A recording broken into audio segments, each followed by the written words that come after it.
TV నేను మీ సీమ. మనమైతే ఇప్పుడు విజయనగరంలోని ఒక పెట్రోల్ బంక్ దగ్గర అయితే ఉంటాము.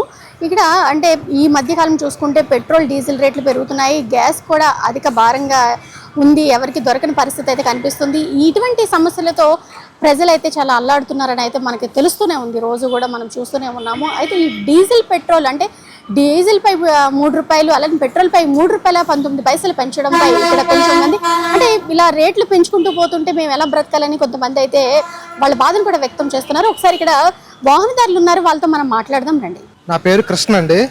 అయితే ఈ ఫ్రీ బస్సులు పెట్టిన కాంచి అసలు ఆటోలకి బేరాలు లేవు, ఏమీ లేవు, చాలా ఇబ్బంది పడుతూ ఉన్నాం. అసలు కనీసం ఆడవాళ్ళు ఎక్కడ ఆపిన ఎక్కట్లేదు కూడా, ఎన్నో ఇబ్బందులు పడుతూ ఉన్నాము. వాళ్ళకి ఫ్రీ బస్సు వల్ల మాకు చాలా ఇబ్బందులు పడుతూ ఉన్నాము. డీజిల్ రేట్లు కూడా పెంచేశారు కదా, దానికి తోడు డీజిల్ రేట్లు అంటే మాకు అసలు మరింత భారం పడుతుంది అనమాట, ఆర్థిక భారం పడుతుంది మా పైన. ఆల్రెడీ మేము ఆర్థికంలో ఉన్నాము, అటువంటిప్పుడు కూడా మళ్ళీ డీజిల్ రేటు పెరగటం, ఈ ఫ్రీ బస్సులు పెట్టడం, ఇదంతా కూడా మాకు చాలా ఆర్థిక పరిస్థితిలాగా మారింది. ఒకప్పుడైతే మేము కనీసం లీస్ట్గా ఒక 700-800 చేసుకునేవాళ్ళం. ఈ రోజు కనీసం 400-500 కూడా చేసుకోలేకపోతాం. అటువంటి దీన స్థితికి మమ్మల్ని తీసుకొస్తుంది ప్రభుత్వం. మీకు వాహన మిత్ర అని చెప్పి మీకు ఏమైనా ఇస్తున్నారా, భరోసా ఏమైనా ఇస్తున్నారా? వాహన మిత్ర మాకు ఇస్తుందండి, 1 సంవత్సరం పడ్డది. ఆల్రెడీ ప్రభుత్వం వచ్చి 2 సంవత్సరాలు అవుతుంది, కానీ 1 సంవత్సరమే మాకు పడ్డది. వాహన మిత్ర ఇచ్చినప్పటికీ జస్ట్ అది ఆ నెలలోనే ఉపయోగపడుతుంది తప్ప ప్రతి సంవత్సరం మొత్తం మా జీవనాధారంకి అయితే అది ఉపయోగపడదు కదండి.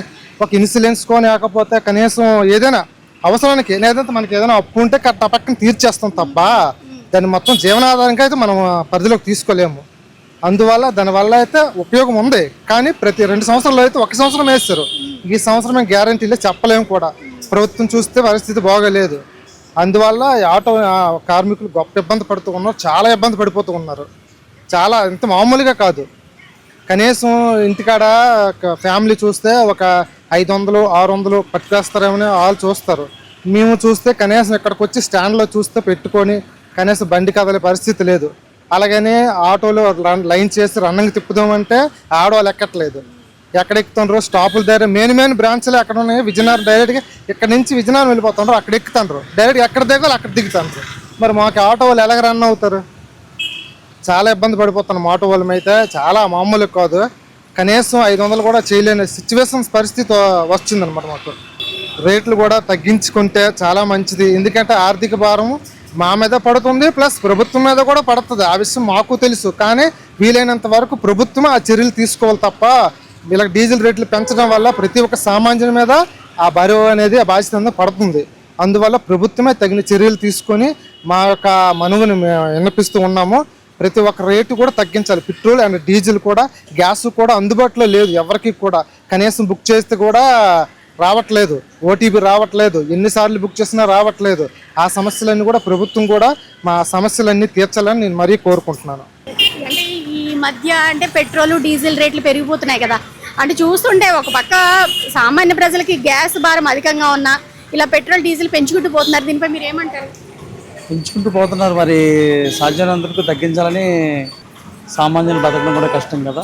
ఇప్పుడు ఆటోమేటిక్గా పెట్రోల్ డీజిల్ పెరిగితే రవాణా వ్యవస్థ మీద పడుతుంది, కొనుగోలు వస్తువుల మీద పడుతుంది, నిత్యావసరాల మీద పడిపోతుంది ఎఫెక్ట్. కాబట్టి కేంద్రం తగ్గించాలని. మోడీ గారు అంటే పిలుపునిస్తున్నారు కదా, కొంచెం ఖర్చులు తగ్గించుకోండి ఇది అది అని చెప్పి, బంగారం కూడా కొనకండి 1 year వరకు అని ఈ యాంగిల్స్లో చెప్తున్నారు కదా సార్, దాన్ని మీరు ఏమంటారు? పొదుపు అనేది ఆటోమేటిక్గా అమౌంట్ వస్తే అవుతుంది. అమౌంట్ ఇప్పుడు అన్నీ అయిపోతుంది, ఇప్పుడు అన్నీ పెరిగితే ఇంకెవరు బంగారం కొంటారు, ఇంకెవరు బండి మీద తిరుగుతారు. ఇప్పుడు అత్యవసర పరిస్థితి కలెక్టర్ ఆఫీస్కి రావాల్సి వచ్చింది, పెట్రోల్ కొట్టాము. నిత్యావసర ధరలు పెరగడం వల్ల మాకు బాగా ఆర్థికంగా ఇబ్బంది కలుగుతుంది. ఈ గవర్నమెంట్ మమ్మల్ని స్పందించి ఏదో ఒక మాకు ఇచ్చేస్తారని మేము ఇచ్చేస్తాం.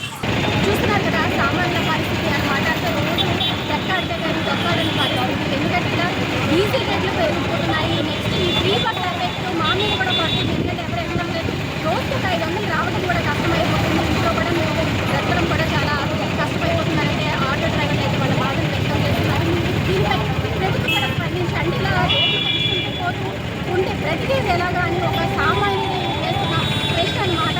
దీనిపై ప్రభుత్వం కూడా స్పందించాలని అయితే